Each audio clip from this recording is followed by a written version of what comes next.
Flame test की बात कर रहे थे हम लोग कि अगर एस ब्लॉक के एलिमेंट को फ्लेम में ले जाते हैं तो उनका इलेक्ट्रॉन जो होता है वो लो एनर्जी लेवल से कहाँ स्टार्ट होता है बच्चों, हाई एनर्जी लेवल में, and then again return back to the original level and emit radiation in visual region. ठीक है, ये जो रेडिएशन जो आती है वो विजुअल रीजन की होती है, इसलिए वो कलर होता है, कलर शो करता है। ठीक है, कोई दिक्कत नहीं।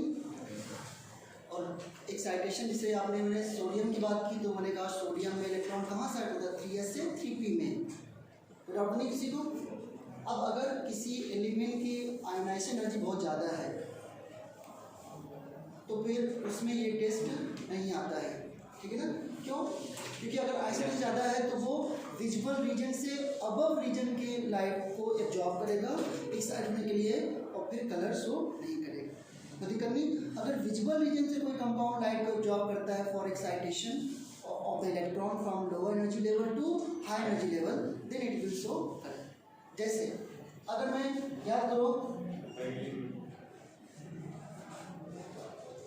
ग्रुप 1 और ग्रुप 2, मैंने क्या बताया था, ग्रुप 1 का जनरल इलेक्ट्रॉनिक कन्फिग्रेशन क्या है, NS1, और ग्रुप 2 का जनरल कन्फिग्रेशन NH2।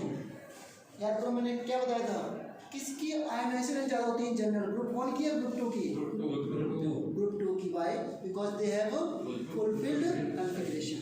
इसलिए आयोनाइजेशन एनर्जी जो ग्रुप 2 एलिमेंट है उनकी ज़्यादा होती है ग्रुप 1 से।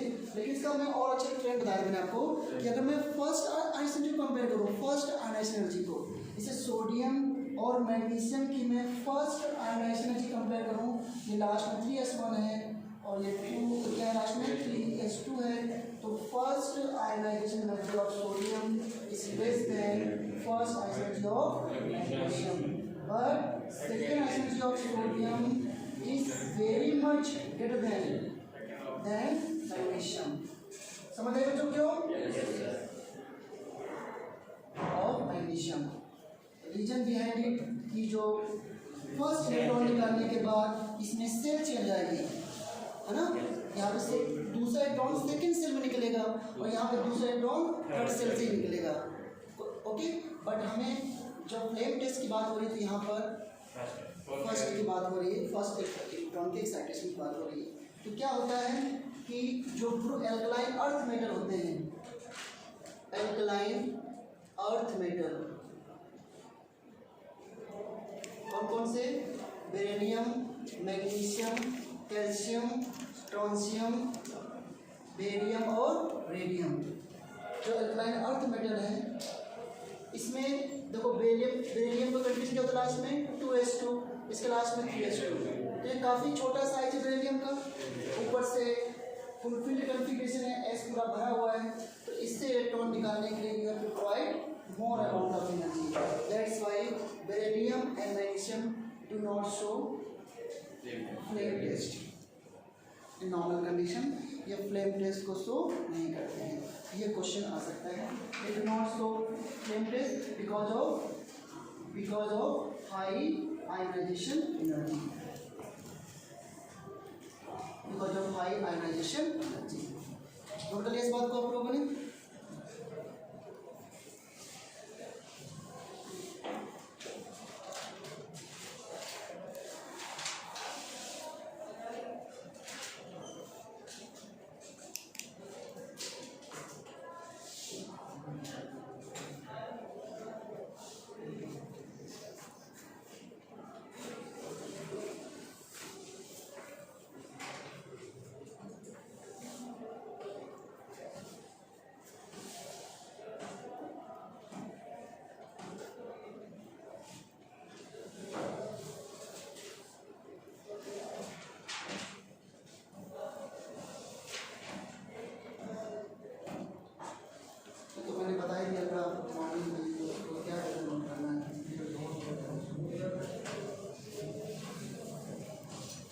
केस कर दो ना इसे,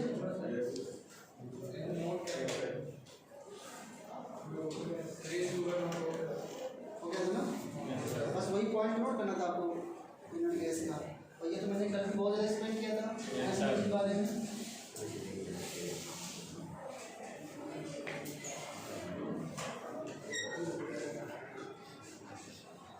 एक तो आपको जब पढ़ाएगा तो पढ़ाते वक्त आपस में बात करते हैं, 2-3 बच्चों को ऑब्जर्व करना, वो लगातार बात करते रहते हैं। चलो ये तो इनकी प्रॉपर्टीज हो गई।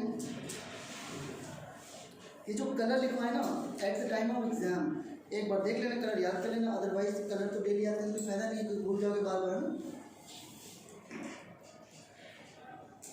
अब इनके आते हैं केमिकल प्रॉपर्टीज, इसमें थोड़ी दिक्कत आपको फील होगी, केमिकल प्रॉपर्टीज भी याद ही करना, लेकिन कुछ केमिकल प्रॉपर्टीज बहुत इंपॉर्टेंट है जो एग्जाम में आती भी है। तो चलो लिखते हैं chemical properties of S block elements ना, chemical properties of S block element.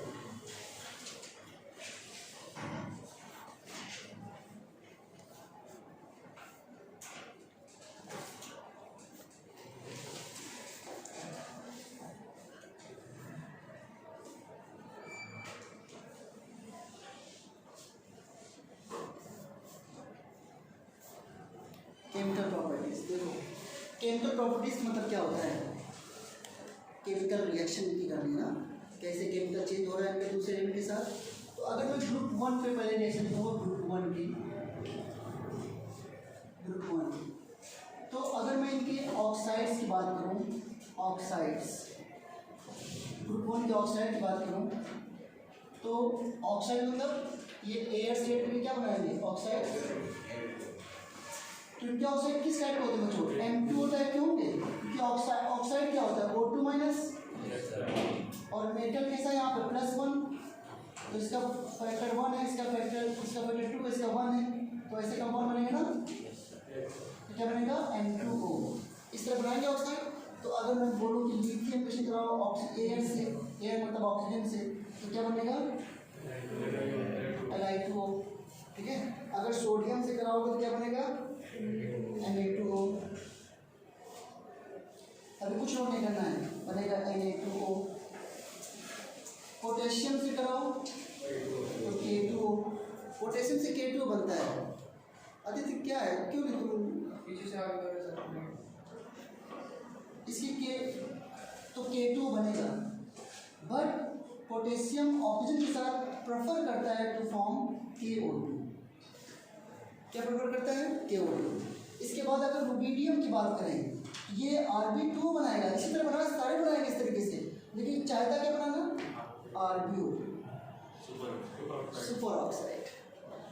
ना ये ऐसा क्यों हो रहा है, ये समझते हैं इस बात को। इसी बात के लिए क्वेश्चन आते हैं कि लिथियम और मतलब सोडियम तो क्या प्रेफर करता है, सोडियम की कराओ और उसे, तो यहाँ पे ये भी बन सकता है Na2O2, सोडियम परऑक्साइड। कैसे चेक करते हैं कौन ऑक्साइड है कौन परऑक्साइड, कर लोगे ना, जैसे हाँ, जैसे मैं बात करूँ K2O, K2O2 और KO2, इन तीनों में पोटेशियम की ऑक्सीजन स्टेट फिक्स है, पोटेशियम की ऑक्सीजन स्टेट फिक्स है, किसकी निकालनी है ऑक्सीजन। अगर यहाँ पर ऑक्सीजन की ऑक्सीजन स्टेट निकालोगे -2 आएगी, ठीक है ना। तो 2 × +1 ऑक्सीजन की x = 0, x = -2, यहाँ पे ऑक्सीजन की -2, यहाँ पे ऑक्सीजन की 2 × +1 2x = 0, x = -1, यहाँ पे ऑक्सीजन की -1, यहाँ पे ऑक्सीजन की हाँ पोटेशियम की +1 और ऑक्सीजन की x मानेंगे 2x = 0, x = -1, ठीक है। तो ऑक्सीजन हमारे 3 या 4 टाइप के होते हैं, O2 माइनस, O2 2 माइनस। अगर मैं O2 माइनस लिखा मतलब एक ऑक्सीजन पे -2 चार्ज है, और O2 2 माइनस में 2 ऑक्सीजन पे 2 माइनस, तो एक ऑक्सीजन पे -1, और O2 माइनस लिखता हूँ कि 2 ऑक्सीजन पे 1 माइनस, तो एक पर -1। इसको क्या बोलते हैं हम लोग ऑक्साइड, इसे क्या बोलते हैं परऑक्साइड, वही क्या होता है सुपर ऑक्साइड। इनमें जो ऑक्सीजन की ऑक्सीजन स्टेट है वो -2, -1 और -1/2, ये होता है आपका ऑक्साइड, परऑक्साइड और ये सुपर ऑक्साइड। इसका नाम क्या है potassium, potassium oxide, because oxygen क्या है -2, पोटेशियम, ठीक है ना। तो ये सभी मेटल लिथियम, सोडियम, पोटेशियम सभी they form oxide, but lithium lithium generally prefer to form oxide, sodium prefer to form peroxide, and rest of the element are prefer to form superoxide. कितना interesting question है ये।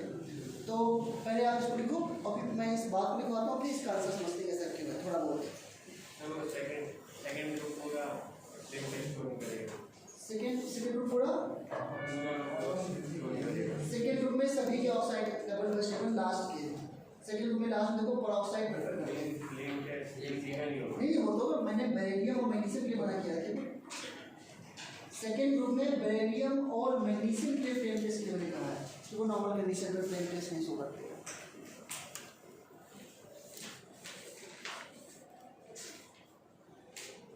Check करता हूँ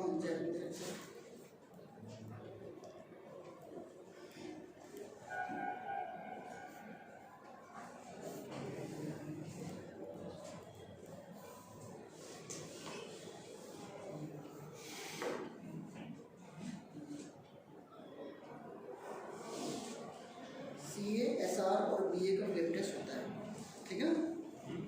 Ca calcium strontium barium का flame test होता है, क्योंकि उनके साइज बढ़ गए ना, तो साइज बढ़ने से इलेक्ट्रॉन रिमूव करने में एनर्जी कम देनी पड़ रही है।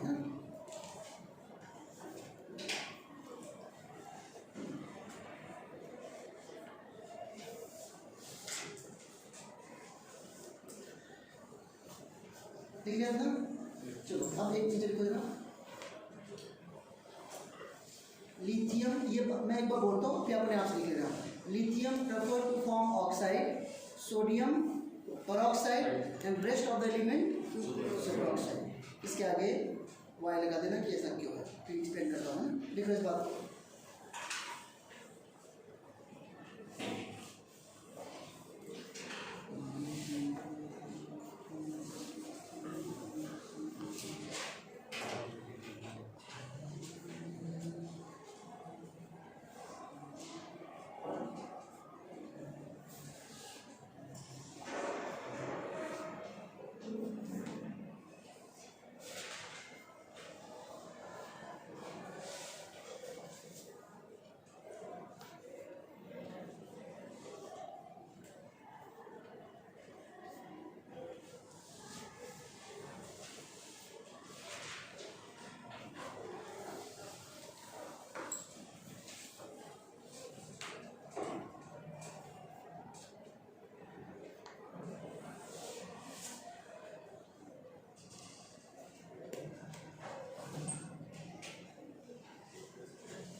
ठीक है।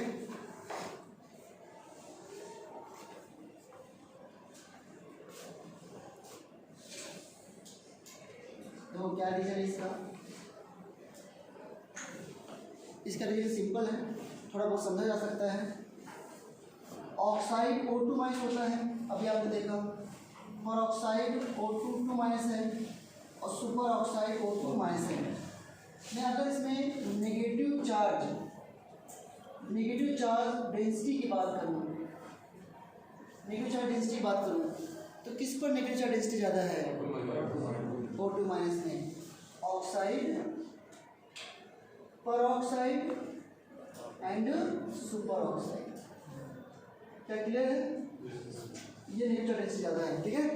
और अगर मैं लिथियम, सोडियम, पोटेशियम क्या आगे फिर आपसे रुबिडियम, सीजियम ये हैं, इनमें अगर पॉजिटिव डेंसिटी की बात करूँ तो सबसे पॉजिटिव डेंसिटी किसकी बात आता है?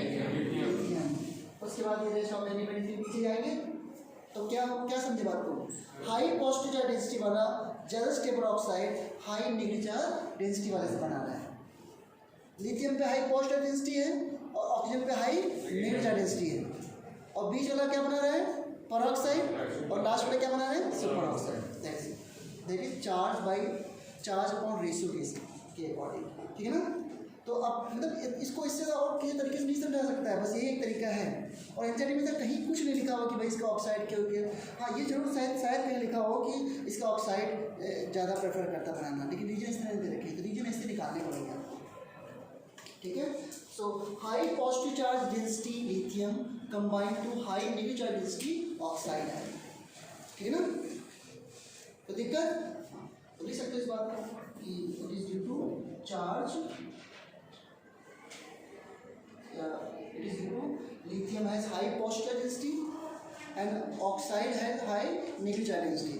That's why lithium prefer to form oxide. देख लो एक बार, lithium has high positive charge density and oxide has high negative charge density.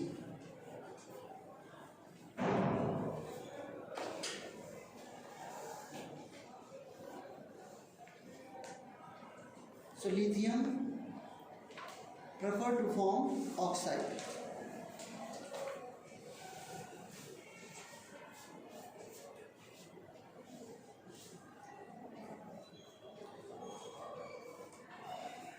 ठीक है, एंड आगे इस बात को अपने आप लिख सकते हो, it is due to comparable negative and positive charge density, the last element prefer to form super oxide. Comparable negative charge density है पॉजिटिव डेंसिटी, जिसकी पॉजिटिव डेंसिटी कम है वो कम नेगेटिव चार्ज डेंसिटी कंबाइन कर रहा है। और ऑक्साइड सभी के होते हैं, सभी के पेरोक्साइड भी होते हैं, ये बात मैं कह नहीं रहा हूँ। मैं तो एक बात करूँ कि इन जनरल अगर ऑक्साइड और पेरोक्साइड की स्टेबिलिटी की बात की जाए तो ऑक्साइड सबसे ज़्यादा लिथियम का स्टेबल है, पेरोक्साइड सबसे ज़्यादा सीजियम का स्टेबल है, सुपर ऑक्साइड। ये इंपॉर्टेंट क्वेश्चन बनता है ना, और ज़्यादा स्टेबिलिटी के क्वेश्चन नहीं मिलेंगे इसमें आपको। देख लो, due to comparable positive and negative charge density last cations या due to comparable positive and negative charge density K plus rubidium and cesium plus iron prefer to form superoxide.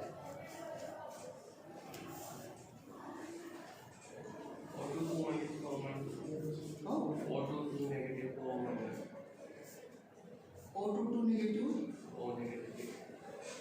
सिर्फ O minus, single O minus होता है इसलिए से लिखते हैं O2 minus. अब लिखने को कुछ लिख सकते हो आप, O minus half, O minus 1 लिख दो, O माइनस हाफ लिख दो, लिखिए सिंगल स्टेबिलिटी ये हमेशा मॉलिक्यूलर, तभी तो आपको मॉलिक्यूलर थ्योरी, तो ये O2 माइनस के आपने पढ़ा होगा, O2 माइनस पढ़ते हैं इस तरीके से। और ये क्यों इसको ऐसे क्यों लिख सकते हैं, because it is a complete oxide.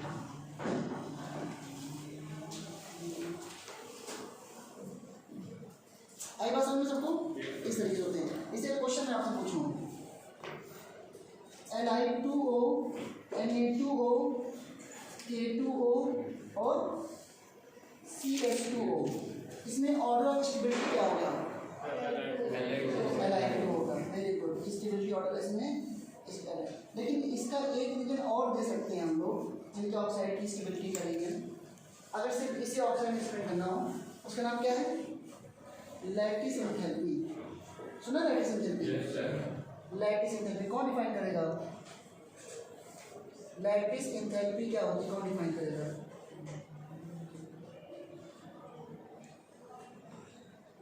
बताओ। सॉलिड के लिए होती है। Very good. और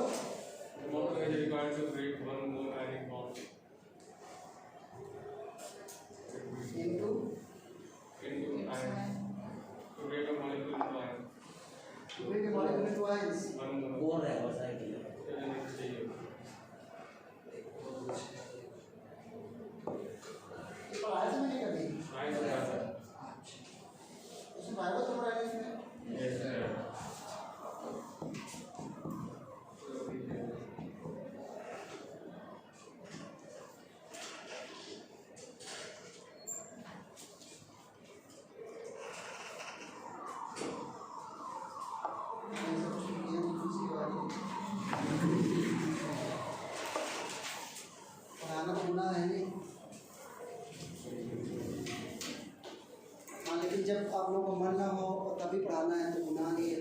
जैसे अभी बहुत सारे बच्चों को क्लास में मन नहीं रहता, लेकिन मैंने पूछा नहीं, किसी ने पूछा कि पूछता तो आधे लोग मना ही करते। रिकॉर्डिंग नहीं हो रही है, मुझे वैसा डराते रहते हैं।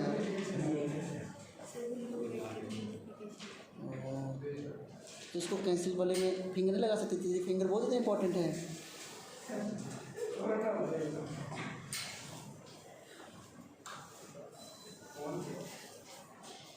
क्या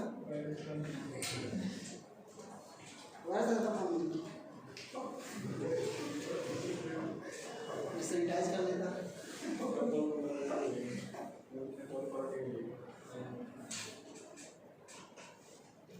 आप क्या बताना है?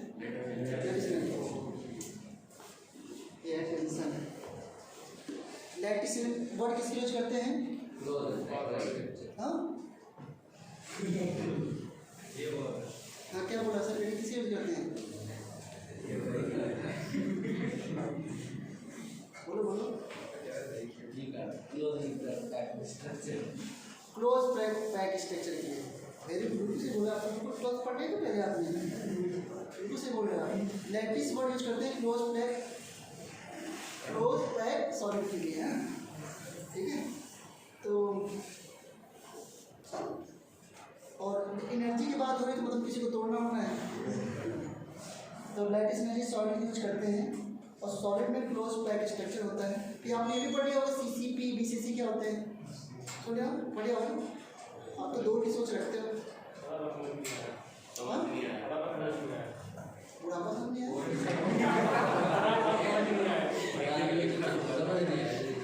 अच्छा कोशिश कीजिए ना।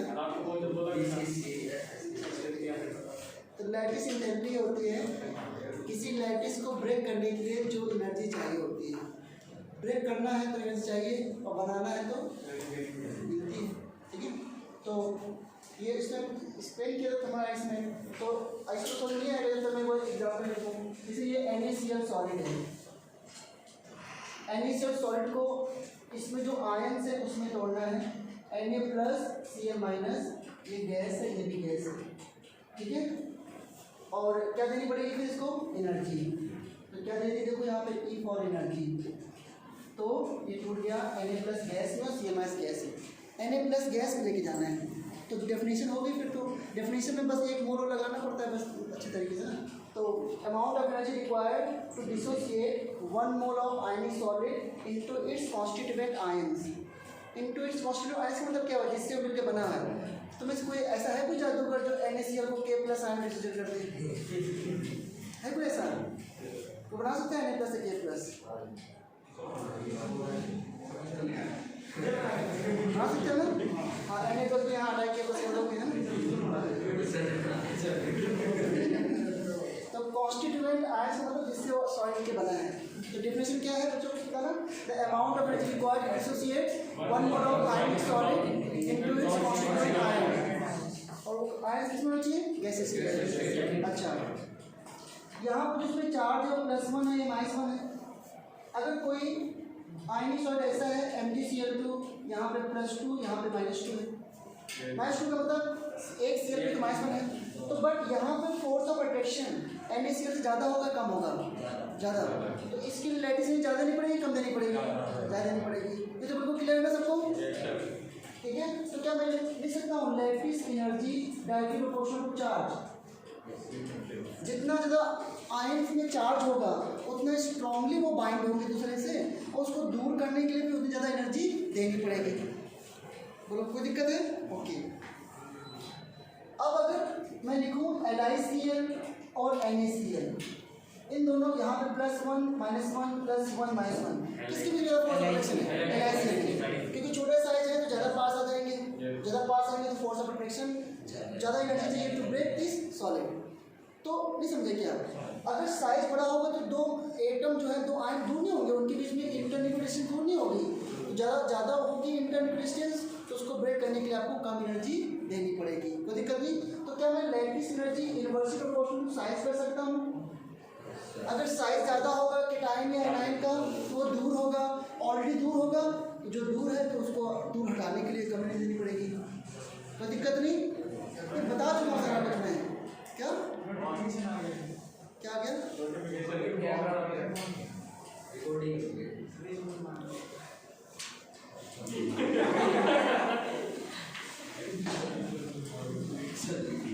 ओहो, इसकी बैटरी कम है यार, तभी तो ये बात बोल रहा है।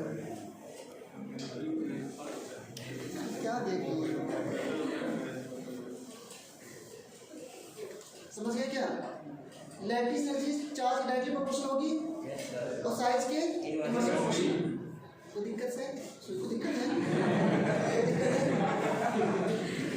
तो ये सब मैं पहले बता चुका हूँ। अब मुझे बताओ Li2O और CH2 में किसकी लैटिस ज़्यादा होगी? Li2 की। ये भी रीजन स्टेबिलिटी का भाई, इस आयन को तोड़ने में बहुत ज़्यादा मेहनत करनी पड़ रही है। इसका मतलब काफ़ी स्टेबल है ना, तो आपको तोड़ना बहुत ज़्यादा मेहनत पड़ रही है। इसका मतलब क्या, बहुत स्टेबल और खाए पिए घर के हो, खाते पीते घर के हो। तो इसलिए ये भी एक रीजन दे सकते हैं कि भाई ये सॉल्ट ज़्यादा स्टेबल क्यों है। तो ये ऑक्साइड हो गया। अच्छा एक लास्ट क्वेश्चन बताओ मुझे, ये बार बार कह रहे हैं लो battery Li no KO2 RbO2 और CSO2 में स्टेबिलिटी ऑर्डर क्या होगा?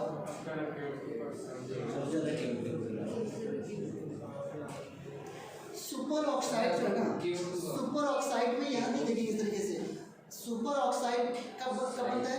लो चार्ज डेंसिटी वाला लो चार्ज डेंसिटी कंबाइन करता है। सुपर ऑक्साइड की stability down to the group बढ़ेगी जितना पॉजिटिव, क्योंकि सुपर ऑक्साइड में निगेटिव चार्ज बहुत कम है ना, तो सबसे कम पॉजिटिव चार्ज वाला सबसे ज़्यादा स्टेबल होगा। सबसे कम पॉजिटिव किस पे होता है? Cgm+। तो सुपर ऑक्साइड की स्टेबिलिटी का ऑर्डर ये है और ऑक्साइड की स्टेबिलिटी का ऑर्डर उल्टा है, समझे ना? इससे ज़्यादा कोई क्वेश्चन नहीं मिलेंगे इसमें आपको। परऑक्साइड का ऑर्डर तो एज यूजुअल कुछ नहीं, जो मैंने जहाँ तक पढ़ा उसमें है कि डाउन टू द ग्रुप बढ़ता ही है उसका ऑर्डर परऑक्साइड का भी, केवल ऑक्साइड किस तरह होता है।